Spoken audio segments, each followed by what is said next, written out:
வெள்ளவத்தையில் உள்ள தனியார் மருத்துவமனை விடுதிக்கு முன்பாக பெண்ணொருவர் கடத்தப்பட்டதை காட்டும் காணொளி தொடர்பில் தற்காலிகமாக பணி நீக்கம் செய்யப்பட்ட முன்னாள் போலீஸ் அதிகாரி ஒருவர் கைது செய்யப்பட்டுள்ளதாக தெரிவிக்கப்படுகின்றது.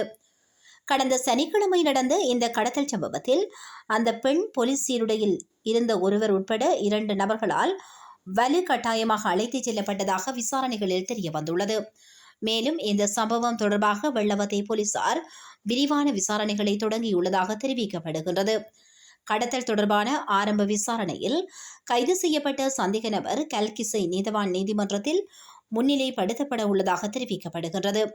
கடத்தல்காரர்கள் குறித்த பெண்ணிடம் பணம் உள்ளிட்ட பொருட்களை பெற்று பின்னர் வெலிக்கடை பகுதியில் விட்டுச் சென்றதாக விசாரணையில் தெரியவந்துள்ளது. கடத்தலுக்கு பயன்படுத்தப்பட்ட வேன் வாடகைக்கு எடுக்கப்பட்டமையும் தெரியவந்துள்ளது. குற்றச்செயலுடன் தொடர்புடைய மற்றொரு சந்தேக நபரை கைது செய்ய விசாரணைகள் இடம்பெற்று வருவதாக தெரிவிக்கப்பட்டுள்ளது.